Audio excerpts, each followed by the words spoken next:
राम राम कल्याण जी भाई। कल्याण जी भाई, किसी ने सच कहा है, अगर पेट में दाना पानी ना हो तो रात को नींद उड़ जाती है। तो बे उजड़े चमान सुनाता किसको है? तेरे पास उधार मांगने नहीं आया। लाखों लोग सड़क पर भूखे सोते हैं, एक दिन भूखा सो जाऊंगा, मर नहीं जाऊंगा। और ज्यादा बकवास मत कर, सर पर 2 छाप बचे हैं ना, वो भी उखाड़ दूंगा। आई तुझा प्रताप बीड़ी જોઈએ साला एक बार बीड़ी क्या मांगी, भिखारी समझता है क्या? ये ले, पूरा डाल ले, सवारी का माल से ले। राख मारा क्या भोग लगे, सुतेला सापने जगाड़ी। बीड़ी જોઈએ? मैं आपके लिए खाना लाया हूँ।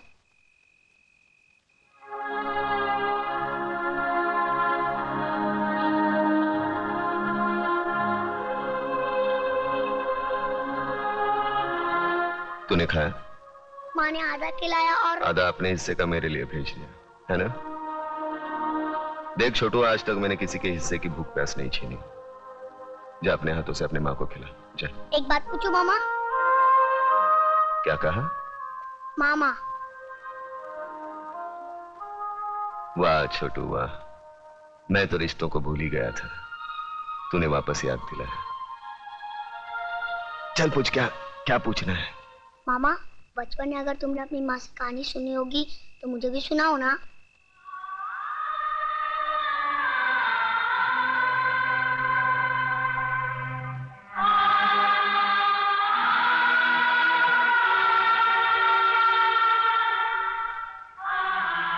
जा अपनी माँ को खाना खिला, जा। सुनाओ ना कहानी। छोड़ो मुझे। चल जा हरामजादी, मैं देखती हूँ तू कैसे नहीं जाती। छोड़ दो मेरी माँ को, छोड़ दो। छोड़ो मुझे। डाल दो साले की जिप में। मामा, मेरी माँ को बचा लो। बचाओ बचाओ। वरना लोग उसे उठा के लेके जाएंगे। मामा बचा लो मेरी माँ को, बचा लो मेरी माँ को, बचा लो मेरी माँ को। वरना लोग उसे उठा के लेके जाएंगे। बचा लो मेरी माँ को। मामा बचा लो मेरी माँ को।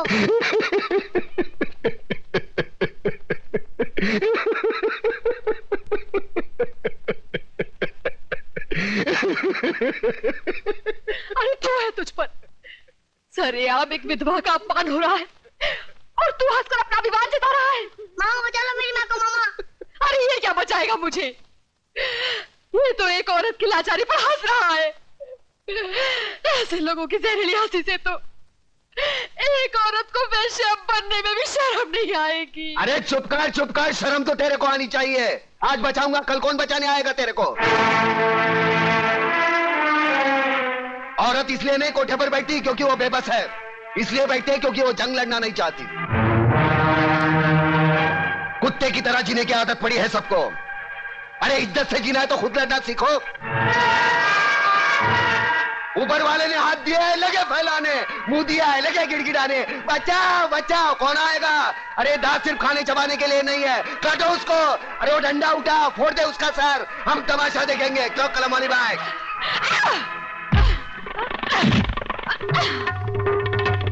एक औरत को धंधे पर बिठाना चाहते हो तुम? छोड़ो नहीं तुम लोगों को, कमीने, कुत्ते, हरामजादे।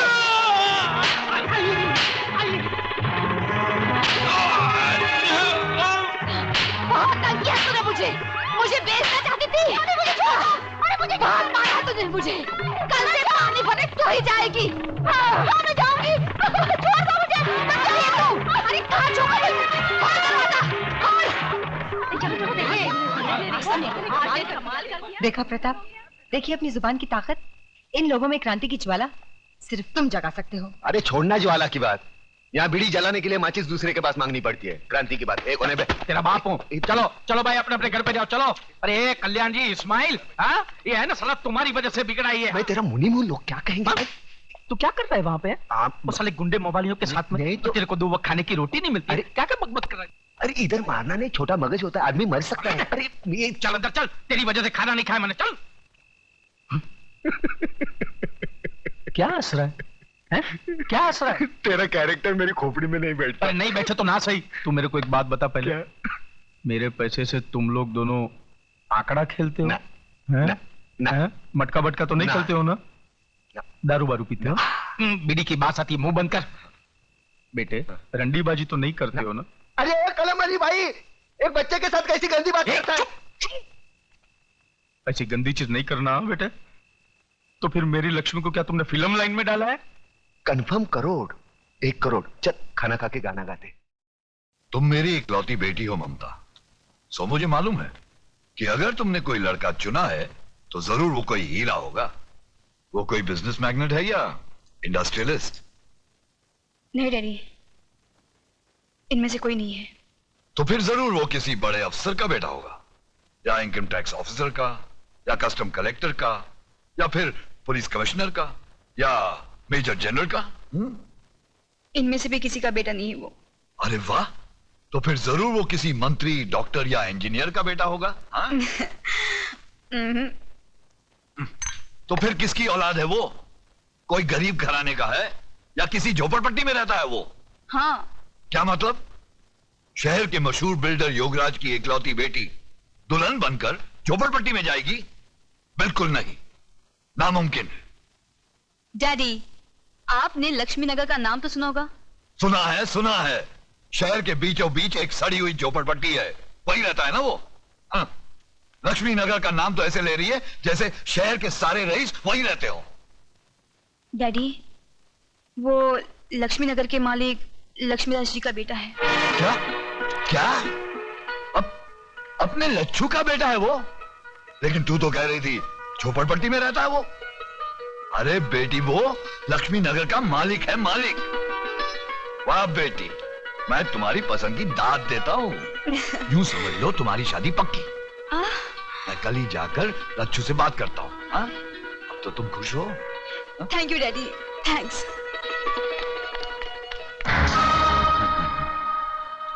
वाह बेटी वाह, क्या सही निशाने पे तूने तीर मारा है। लक्ष्मी नगर पर योगराज नगर बनाने का बहुत पुराना सपना था मेरा।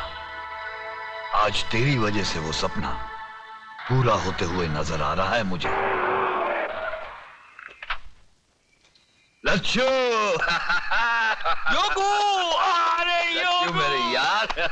अरे तू तो बिल्कुल वैसा का वैसा ही लगता है, एकदम दुबला पतला। हा? मैंने तो सोचा था कि आदमी के पास पैसे आ जाए तो बड़ा झाड़ा मोटा हो जाता है। अरे यार, तुझे देखकर अपना बचपना याद आ गया। याद है तुझे, तू कैसे छोटे छोटे मिट्टी के घर बनाता था? हा? और आज शहर की ऊंची ऊंची बिल्डिंगें बनाने वाला योगराज बिल्डर। अरे बातें छोड़, ये ज्ञानचंद जी हैं। अरे ज्ञानचंद के ज्ञान के बारे में तो मैं बहुत कुछ सुन चुका हूँ। तुम्हारे कारोबार का काला सफेद कोई भी काम इनके ज्ञान के बाहर थोड़ी है कि नहीं? कंगी अंदर अंदर को, बहुत बुरी आदत है इसकी। आइए आइए, आओ आइए, बैठिए आइए।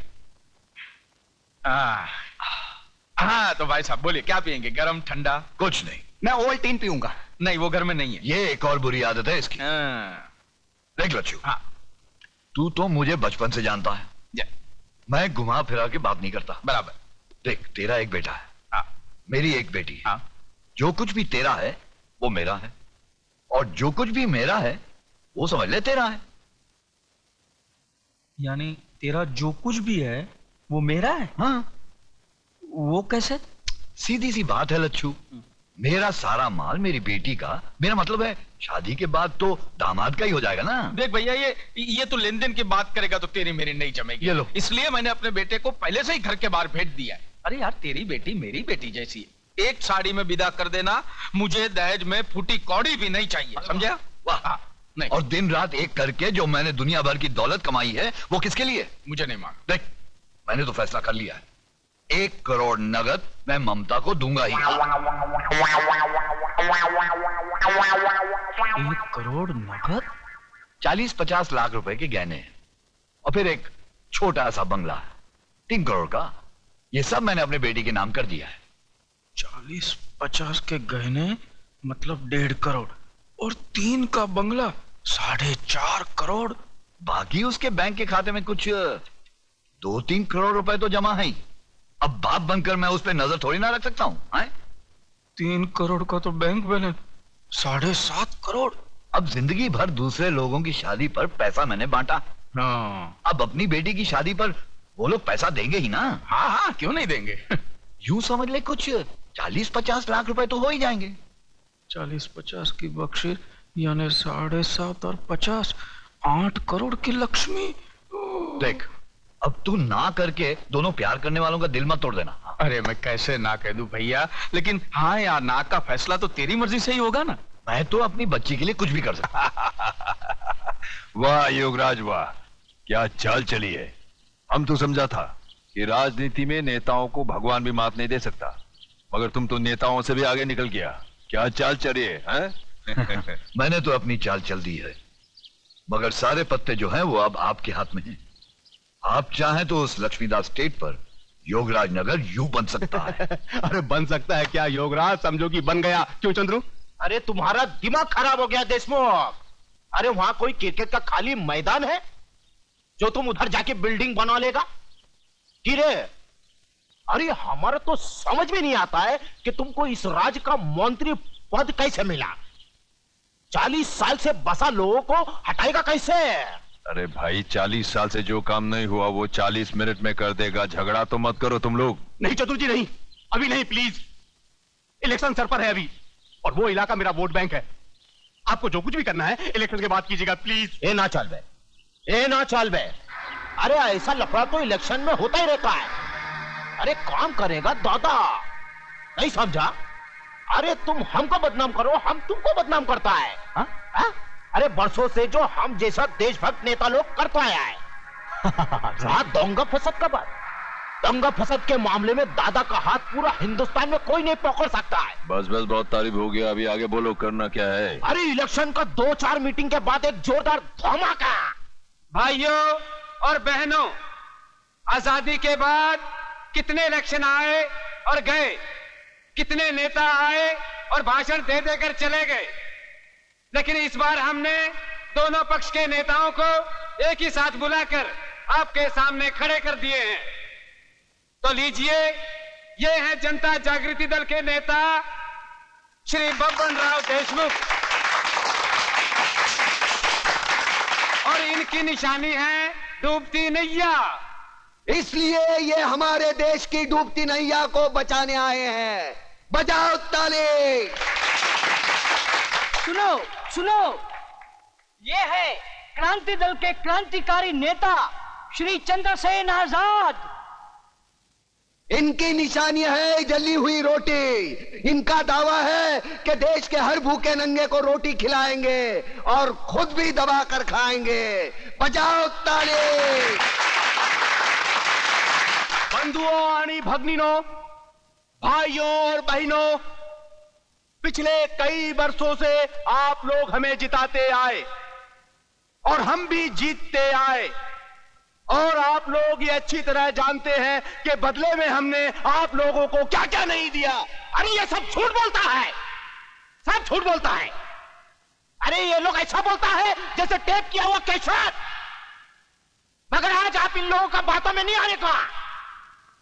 ये लोग आपको अगर कुछ दिया है तो गौरी भी दिया है, बेकारी दिया है, भूख दिया है, भ्रष्टाचार दिया है।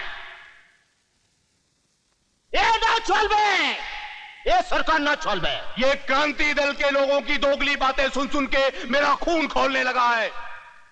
मिस्टर चंद्रसेन आजाद, मैं तुमसे एक प्रश्न पूछता हूं कि कुर्सी और सत्ता हासिल करने के लिए तुम लोग कौन कौन से ढोंग नहीं रचाते? धर्म, जातिवाद और पता नहीं कौन कौन से प्रश्न खड़ा करके लोगों को उल्लू बनाते हैं। लेकिन अब हम उल्लू नहीं बनेंगे, ना आपसे ना इनसे। बजाओ ताली। वो ना चलबे, देशमुख साहेब, ये ना चलबे। सिर्फ एक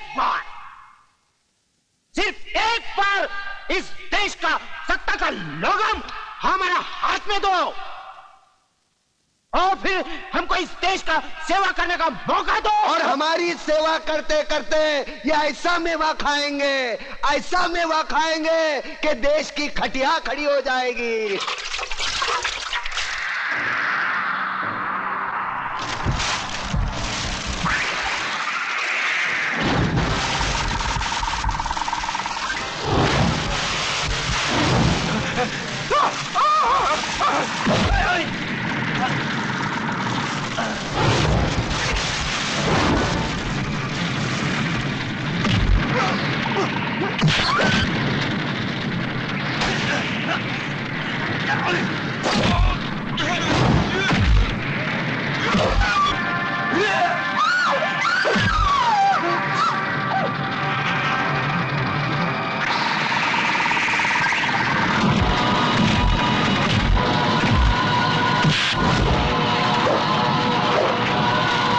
प्रताप, ये देख बस्ती में आग लगी।